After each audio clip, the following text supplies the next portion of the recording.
And we always create unique centerpieces. Those have been coming from year to year know that.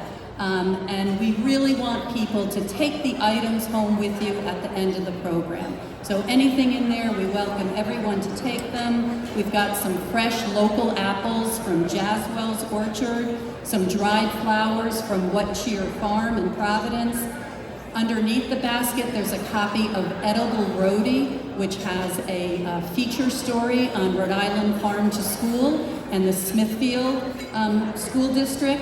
You see some stress balls there, fall pumpkins and gourds, and truthfully, please take them home with you. And finally, I want to make sure you hang on to your program book and the exhibitor guide that was handed to you when you came in.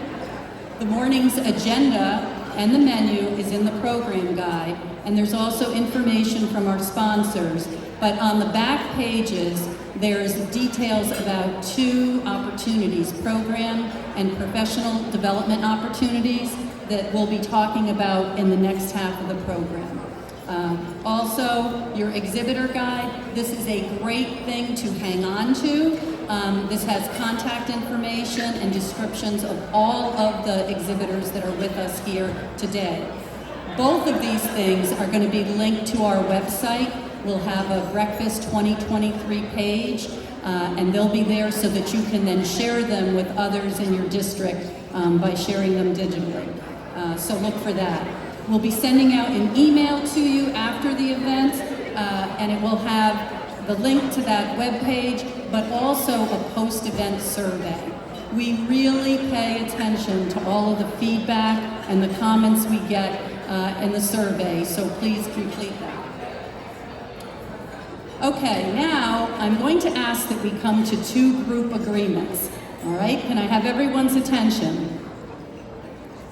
You know, as I said, we do really pay attention to the comments that we get and the feedback in the survey. And one of the things that we continually hear from people is that the room gets too noisy and they can't hear. So we have our largest crowd to date. It's a big room, there's a lot of people. So can we all agree to be respectful of our speakers and those sitting near us and refrain from the chatter? Yes? We can all agree? Okay, excellent, thank you. And the second thing is that we always hear is people say, I wish there was more time to talk to the exhibitors. I needed more time. So we're trying something new this year, and we've added a 20-minute break mid-program, okay? So you're all gonna be able to go back out and spend a little bit more time with exhibitors, but we need to get you back into this room in a timely manner. So, can we all agree to be mindful of the time and return from the break to come back into your seat? Yep? Okay. Terrific. All right.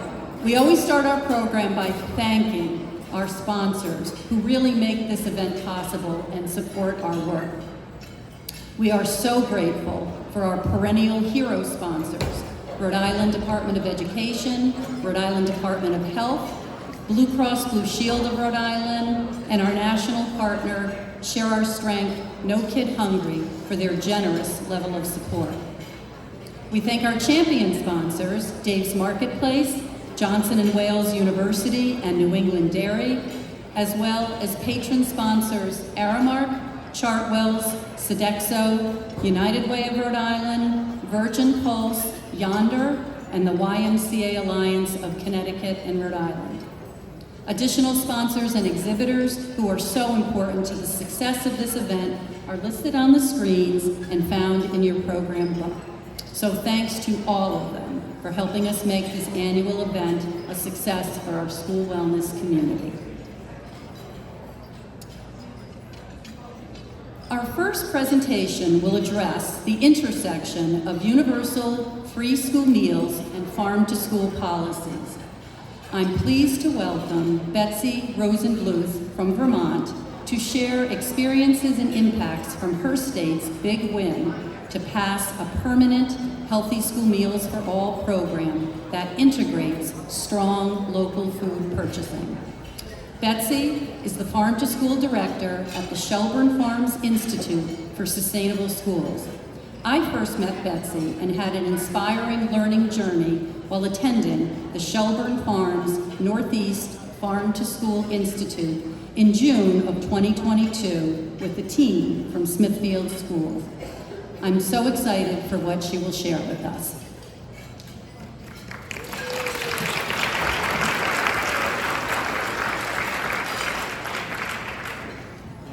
Thank you. Good morning. Happy to be here today. Let's see if we can make the slides work. All right. So here's where I work, in the nonprofit Shelburne Farms that has a mission to cultivate learning for a sustainable future. And we provide professional learning programs to over 1,500 educators every year from across the globe, including, as Karen mentioned, the Northeast Farm to School Institute, and we're supporting other states like Rhode Island for the soon-to-come Rhode Island Farm to School Institute. And we also coordinate the Vermont Farm to School Network. And we make award-winning cheddar cheese, which is part of the raffle at the break. So definitely come back to your table. So I want you to take a minute and just think about this question. So this is a visual story. I'm using the screens here. What is the change you're trying to create in the world?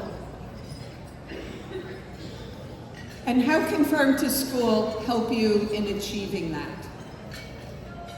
So I ask you this question because when we try to transform a system as complex as education or school food, it takes all of us working together towards the same goal. And when we build alignment, it's no longer one more thing on top of a very crowded day, a very crowded curriculum, or requirement like a wellness policy, but a path towards achieving our own goals and values. And these values are the why of this work. So this is how the Vermont Farm to School and Early Childhood Network found success, and I'm gonna share our story, how that came about. So I wanna start first with my own story, how I got involved. I used to run the City of Burlington's Sustainable City program, and back in 2003, we were talking about, at a big annual meeting, all the amazing things in the city, especially in the food system. Farmers markets and CSA shares and food hubs and gleaning programs, all kinds of amazing things. And a parent raises her hand at the meeting and shares, "This is amazing, I love this. And my child went to school today and was served corn dogs and French fries." And this was before the Hunger-Free Healthy Kids Act. And also, there's nothing wrong with an occasional meal of comfort food, but none of that farm fresh produce being grown in the city was making it into kids' bellies in school. And for many of these kids, it's 3 meals a day with after-school snack. So from there, we prioritized changing the school food system, and that led to the Burlington School Food Project. And here we are 20 years later, and all 100% local beef in the meal program, 15% of the food that's being bought is from Vermont producers. There's school gardens in 75% of the schools, and lessons on a cooking cart in the elementary schools. We also employ high school students to operate a food truck business where the students cook and sell the food that they grow in their garden. And with Vermont's recently passed Universal Meals Act, every school in the district now offers breakfast and lunch at no cost to every student without stigma. So Vermont has a model of change we call the 3 C's. This is very similar to Rhode Island. I think it's the same. That change happens by connecting the classroom, the cafeteria, and the community. And when you connect all 3, you build staying power and a culture of wellness in the school. And that's the foundation of our work. So for many years, Vermont was doing great. You know, farm to school was spreading, school by school, town by town. But we knew to reach our goal, we really needed to grow faster and for farm to school to go viral. And we knew no one organization was going to make that happen. So these 35 partners came together and realized to go viral, we would have to really work together in a very coordinated and strategic way. And this will make no sense, this slide, but this is the farm to school system in Vermont. All the programs and policies that impact how that system works. And we boiled that down to a handful of lever points. So what are the levers that really will help us change that system? And we created a shared goal that all the partners developed together that wove both food access and farm to school together. And that included universal school meals, increased local purchasing, and integrated food system education. And to reach that goal, one of the strategies was a really important policy agenda that we call Farm Fresh School Meals for All. And the bill that was originally introduced for this included expanded funding for our Farm to School grants program, which began when I came on it was $54,000 a year statewide for a grant program, and we knew with demand $500,000, and is where we needed to be, and that's what we achieved. A local food incentive that reimburses schools a higher rate per lunch if they reach a threshold of at least 15% local food. And universal breakfast and lunch for all students at no cost. And we call this the virtuous cycle, this diagram. The arrows are these three pieces of legislation. And essentially, farm to school with universal meals gets kids excited, engaged. There's higher participation in the meal program. And with higher participation, schools are able to draw down more funding, there's more revenue in the program. They use that to buy more local food, do more farm to school. The kids are more willing and excited to eat the meals, and it's this positive reinforcing cycle. And our chair of our Senate Agriculture Committee said, "You would only oppose this bill if you don't support children or farmers." And our shared campaign kept advocates from competing for dollars with each other or letting legislators pick one issue over another, but instead brought all of our interests together into one campaign. And the four organizations who were the main drivers of the coalition were Hunger Free Vermont, the School Nutrition Association of Vermont, SNA Vermont, Shelburne Farms, and the Northeast Organic Farming Association of Vermont. There we go. And back to the why that we started with, it's really important to lead with that vision of the change we're trying to create, what needs to happen. And we put out as a coalition that vision that school nutrition programs as an integral part of our education system, universally available to all students, made from locally produced food, that students are aware of and value and are prepared with skill by professionals who are well compensated and respected for their critical roles in children's health and learning. And with that vision, we committed to working together and sharing leadership on different steps and priorities along the way. So for us, it was the long game. We started back in 2006 in Vermont, creating a farm to school grants program. That since has been expanded to early childhood programs. By 2013, we had eliminated reduced price breakfast and lunch. The state has picked up that difference. And in 2021, we passed the local purchasing incentive for schools and started to fund the grant program at $500,000. And in 2022, we passed the Universal School Meals Act that became permanent just this last year. So even though it was one campaign and one piece of legislation, it took a while for the pieces to come together. I think for Rhode Island, the timing right now, post-pandemic, and the awareness of how important school meals are is really right to move things forward.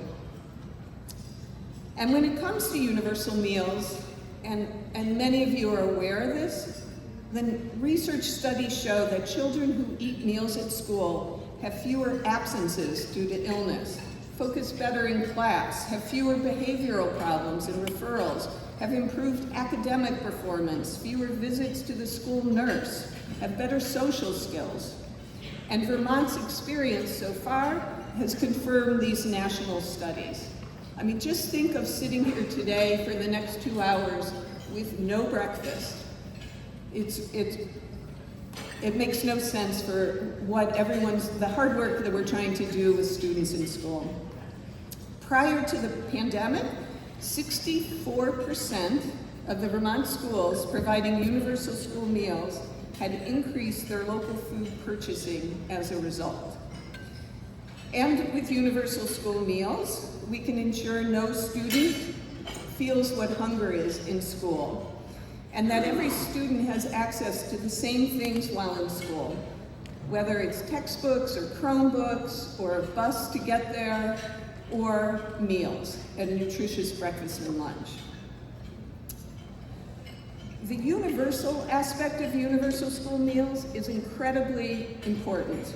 Unless school meals is universal, students facing hunger or with families that are struggling will continue to not eat because of the stigma associated with these programs.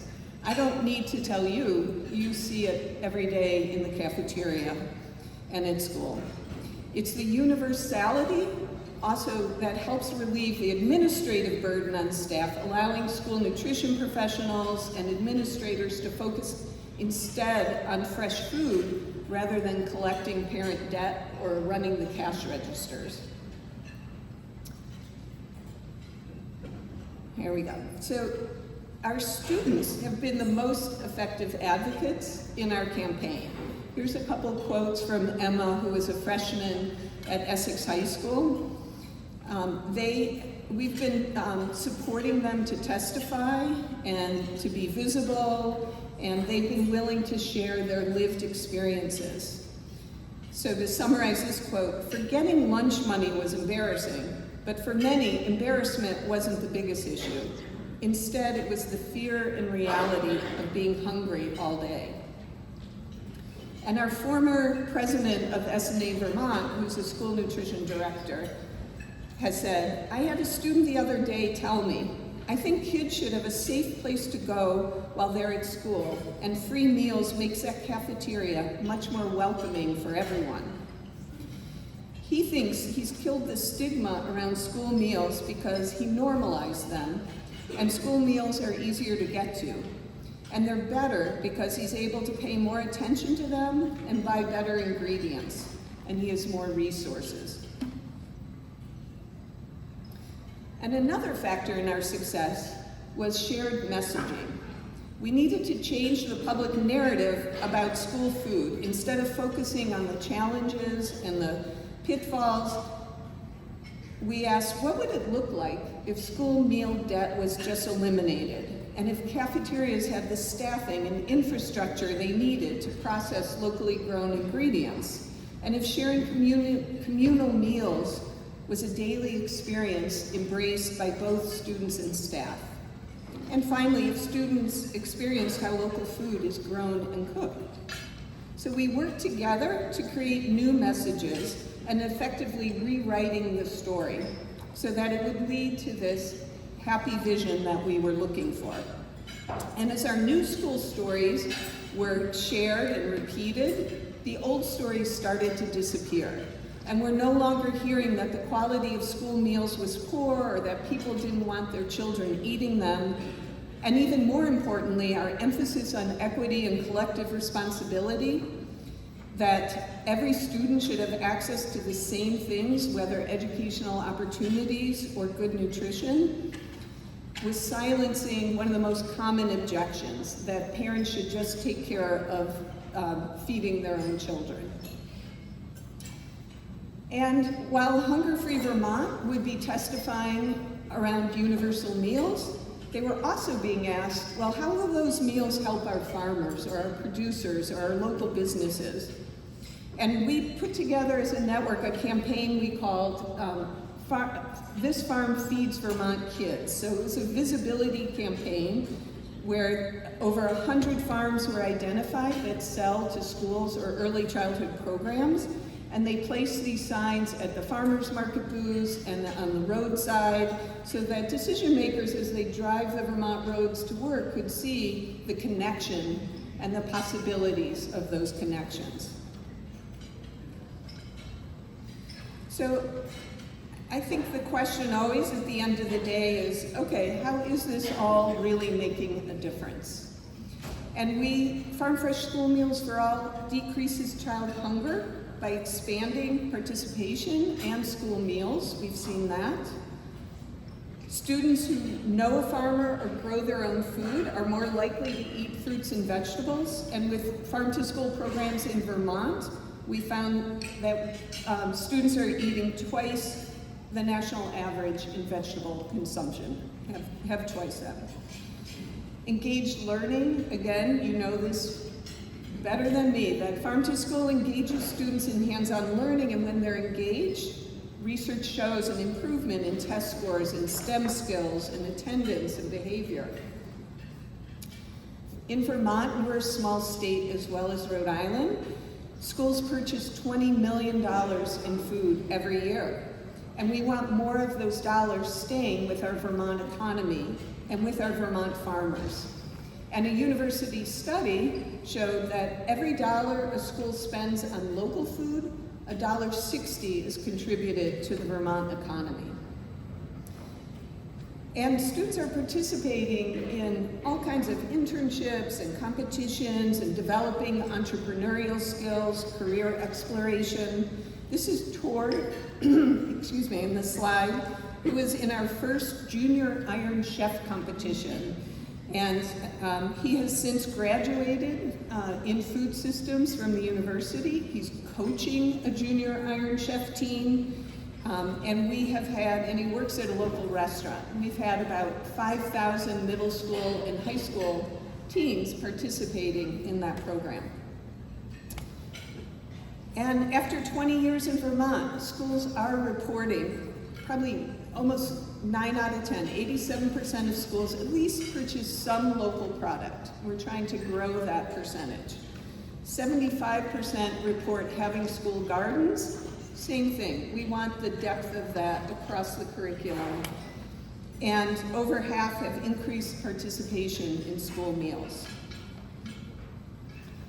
And finally, Farm to School teaches students how to advocate for change and make decisions based on their values because they see how that change affects them and the community they live in. And this is Charlotte, a second grader at Bristol Elementary, testifying in the State House how she especially likes the parsnip pancakes while advocating for Farm to School funding. I hope we keep doing Farm to School so I can keep trying new foods. So personal experiences really are what is inspiring advocacy and change. During Farm to School Awareness Day, one year we usually invite legislators to the cafeteria for lunch, along with school board members, to experience the change that's happening. And I really encourage you all to be doing that if you're not already. And we had this gorgeous line with all this harvest fall food, and the kids were doing taste tests and they were cooking, and it was a great day. But as the state senator was leaving, he said, you know, the one thing that struck me, because this was a school with CEP that was offering universal meals, the atmosphere in that lunchroom was so different than his own memory. And the kids were all eating the same thing, they were excited, there was no differentiation. And it was that cultural change that he noted that led him to be a champion for universal meals. And he introduced the first small piece that led us down that road. And these are probably hard to read, a couple quotes from some teachers that we collected as part of our effort. Students feel and are supported.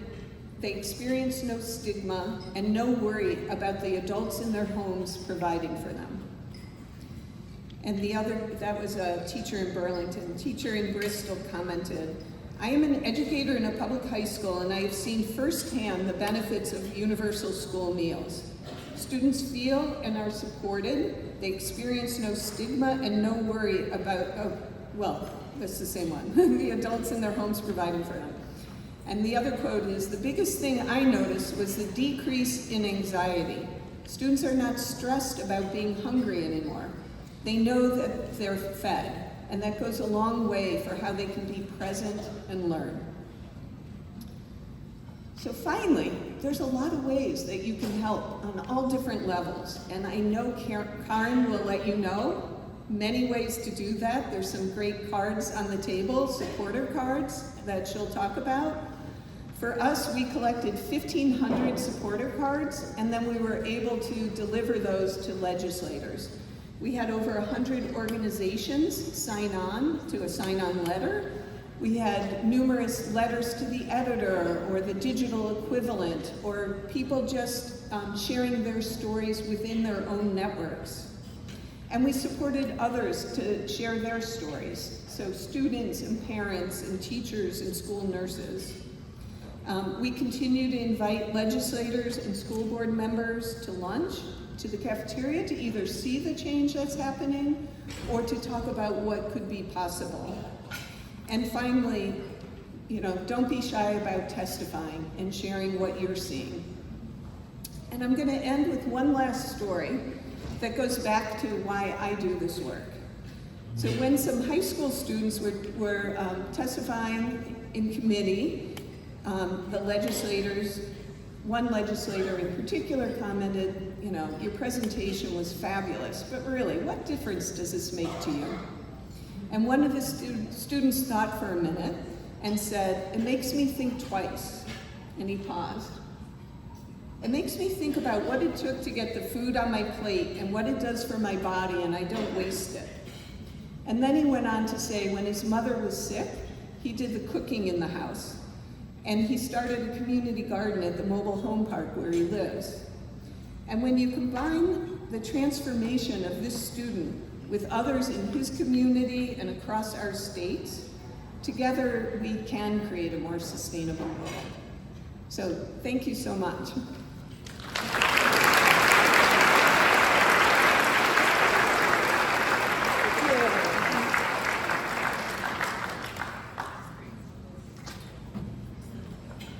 Thank you so much, Betsy. There's a lot for us to think about and to take from your experience and all of your colleagues and advocates in Vermont and what we hope to do for our children, our families, our schools here in Rhode Island. So as Betsy said, following up on her slide about what can you do, we have postcards that look like these all on your table. These are courtesy of the American Heart Association, which is a strong advocate nationwide, but here in Rhode Island, for passing healthy school meals for all policies. And if you want to, you can fill one out, and we will be collecting these cards and sharing these with state leadership and really letting them know why you feel that a healthy school meals for all policy in Rhode Island, as I said, is important for our students, for our families, and for our schools. And I'm looking over, I just want to acknowledge Representative Caldwell, Justine. She's with us today with her community, the East Greenwich District. Representative Caldwell has been a champion last session and is continuing to show leadership on this issue. So thank you so much, and thank you for being here with us this morning. Okay, now let's dig a little bit deeper into Farm to School and hear from Sara Monaco, who's the Smithfield Public Schools Assistant Superintendent. Sara is the co-chair of the District Wellness Committee and a leader and strong supporter of the district's Farm to School initiatives and strategic planning. And she was also the organizer and our team leader when we took the trip up to the Farm to School Institute at the gorgeous Shelburne Farms last summer. And I see a former but long-time educator and school committee member from Smithfield, is joining Sara, Rosemarie Cipriano, who's also been such a strong supporter of this work.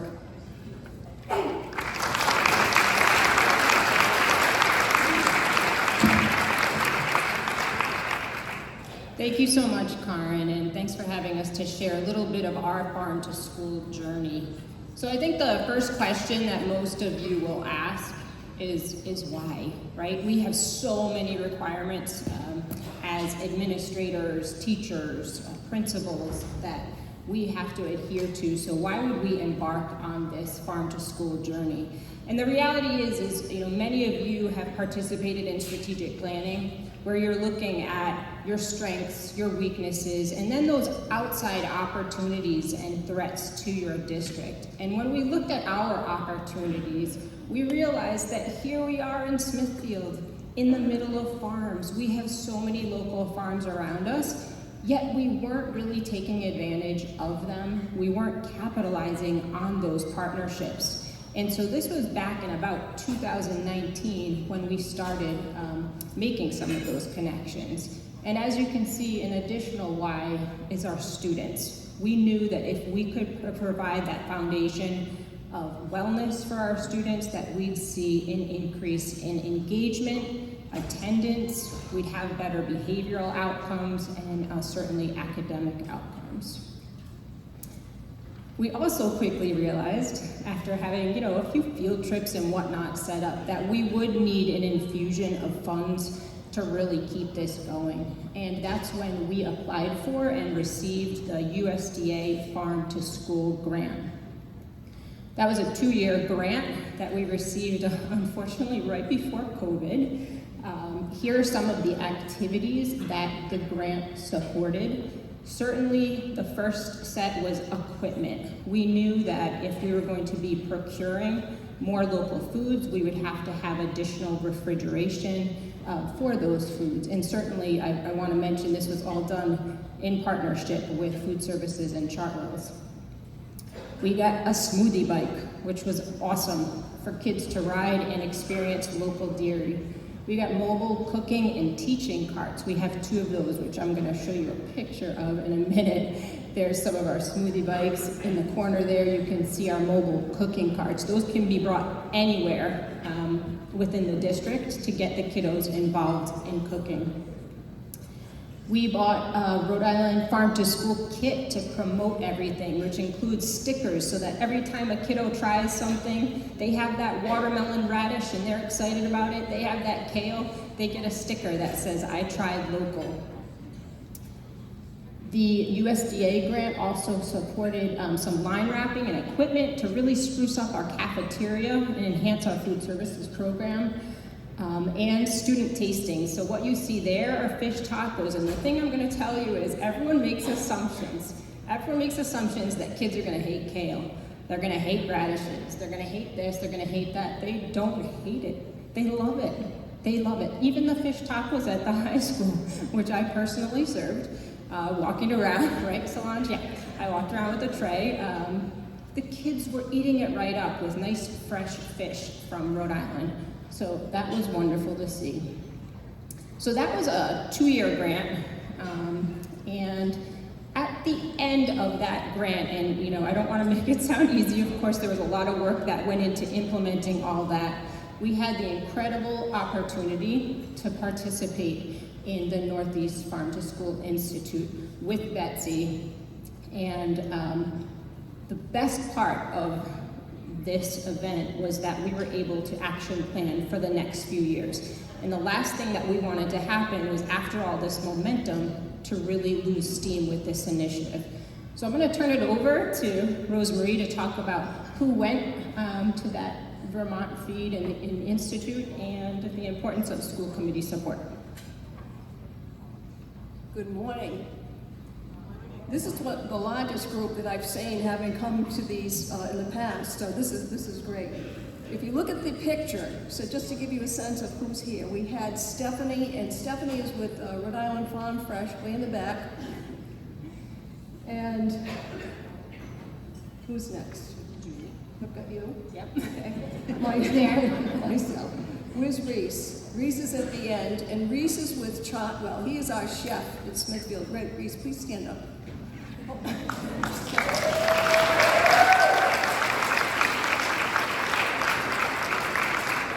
And we have Karen, who is again, introduced everyone with our group that's here today. And it just was a fantastic group. Now, these are my suggestions for going forward, and if you're looking to put something together.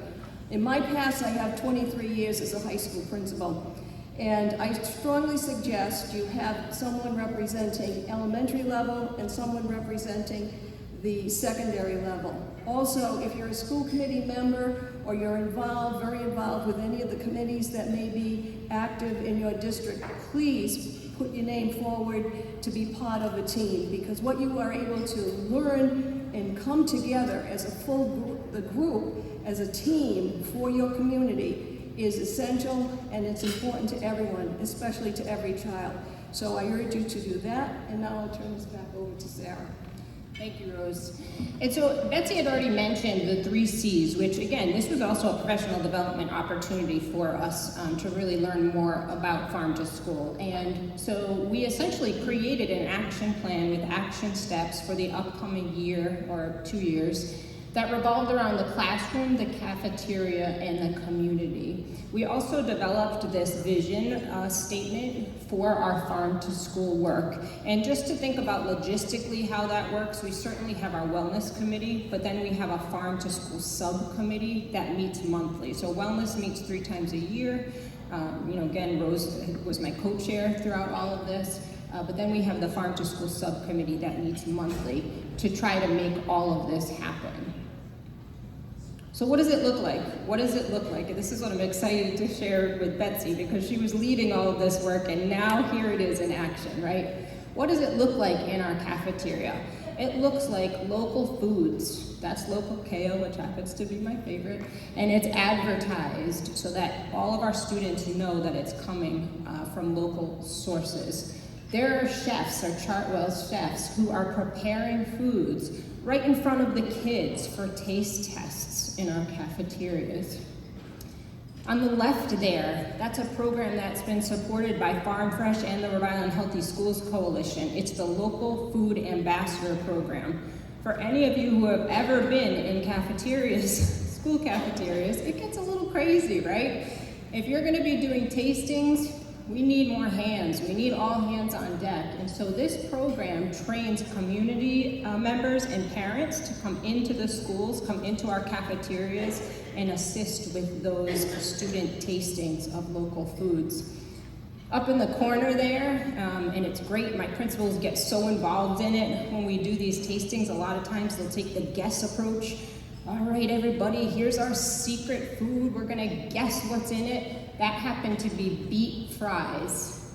You think the kids did not guess, but they loved them nonetheless. Now imagine your child coming home saying how much they loved beets when you may not have ever made them in your life.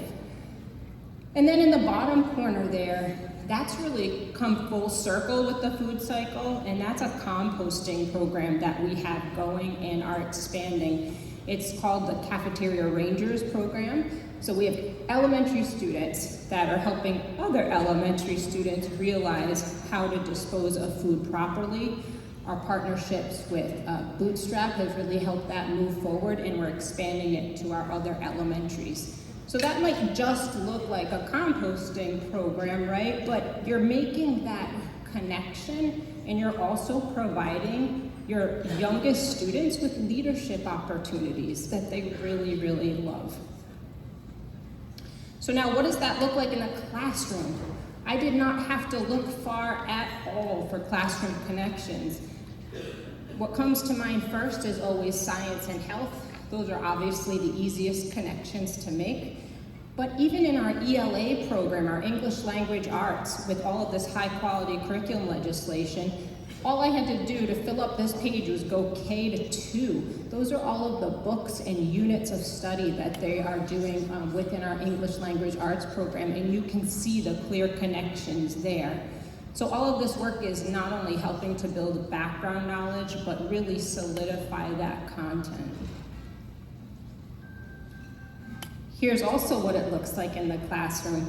Might not be our indoor classroom, but these are our new outdoor classrooms. So this happens to be at La Perche, which is a school that had the first school garden, but we also now have them at Pleasant View, supported by the Whole Kids Foundation, and right now we are in the first stage of the Learning Inside Out grant to be able to outfit our third and last elementary with a school garden. And obviously you see the kids out there getting their hands dirty, trying things right out of the garden.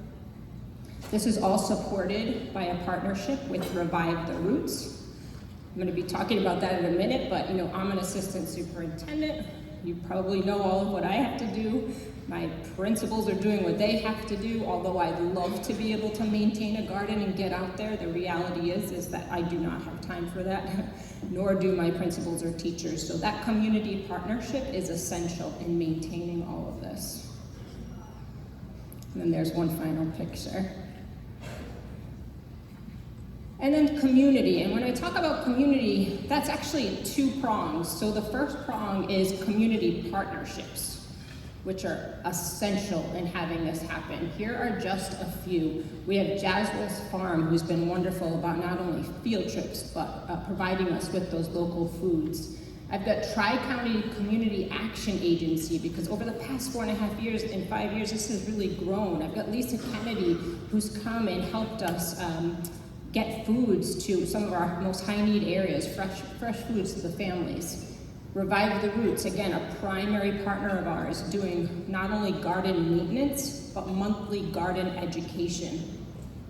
Bootstrap Compost and Rhode Island Recycling, helping with that composting program. Farm Fresh Rhode Island, Stephanie was our coach for a whole year, and that solidified our relationship. She still sits on the Farm to School committee and is actively engaged with our culinary teacher, Jamie Briggs, to bring a farm to school component to our foods classes. Chartwell's has been an essential partner. We could not have done any of this, and especially the cafeteria pieces, without sharing that love for fresh food and local foods. Rhode Island Healthy Schools Coalition, I can't say enough. Karen attends all of our wellness meetings and Farm to School, and every single time we come up with an idea, she says, I know a few people. And the next thing I know, she puts us in touch with them, and that idea then becomes a reality, which is wonderful. And certainly, of course, Vermont Feed, which has really been the basis of our work the past 2 years and helped us with that. The other aspect of community, though, is our actual community there in Smithfield, our families, right? We were really careful. This happens to be the garden at another one of our schools, Pleasant View. It's got this beautiful courtyard right in the middle of the school. And at first we said, that's where we're gonna put our garden. But we quickly realized with the growing season in the Northeast, we really wanted to have community partnerships. That didn't quite make sense because nobody would be able to get to it. So we were careful in making sure that all of our gardens were really right out there so that it would be easy to bring families in, especially over the summer months. One thing you see in the corner, again, this kind of came out of COVID, that USDA grant supported family dinners.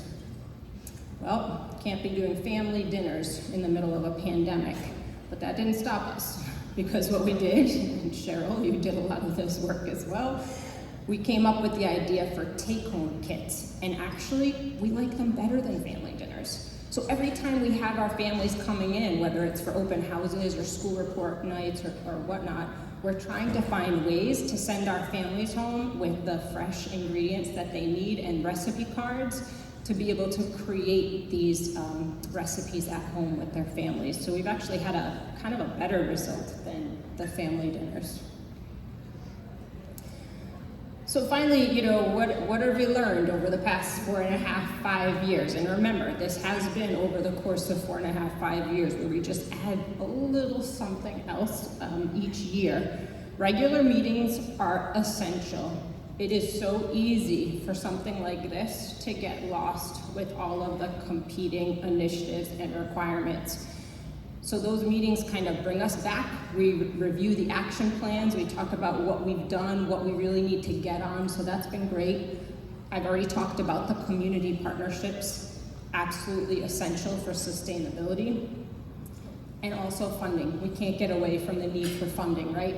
So I've listed some that you know, if you ever want to look into them. The Whole Kids Foundation, those tend to be smaller amounts, but that's great for getting a school garden or even a hydroponic tower up and running. If you don't have a lot of space, a lot of land wherever your school is, they have great hydroponic towers where you can start putting herbs and getting those on you know, pizzas and whatnot. USDA grants tend to be larger. We just recently also got a Healthy Meals Incentives grant for $150,000. That's continuing our equipment expansion for pizza oven, field trips for the next few years, fresh foods supplemental to our school breakfast and lunch program. Think about how funds that you're already getting are available. I know many of you applied for the Learning Inside Out grant. Again, we were really careful in using that money towards this farm to school outdoor classroom initiative in our gardens. And then we all received Title IV funds. There's a Safe and Healthy set to the Title IV funds. Those can be used as well for a farm to school program. So in conclusion, how could you get started, right?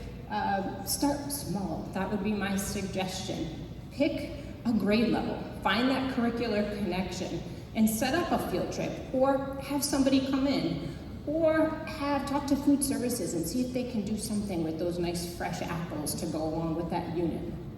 Have an event. We just had Apple Crunch Day, October 19th. It was a big deal, right? Have an event like that in your school. Run a program, like the composting program, that definitely fits in and has curricular connections.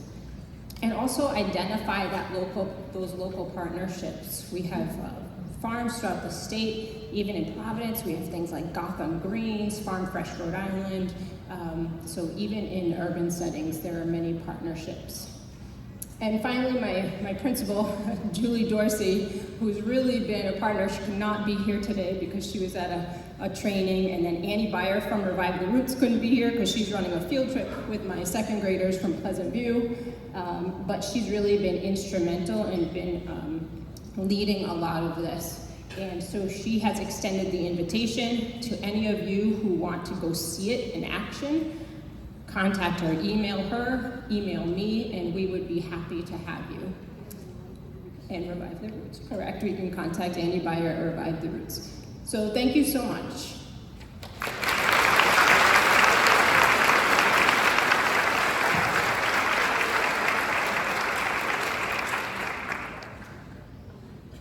Simply awesome what they've been doing in Smithfield, and I'd say, yeah, don't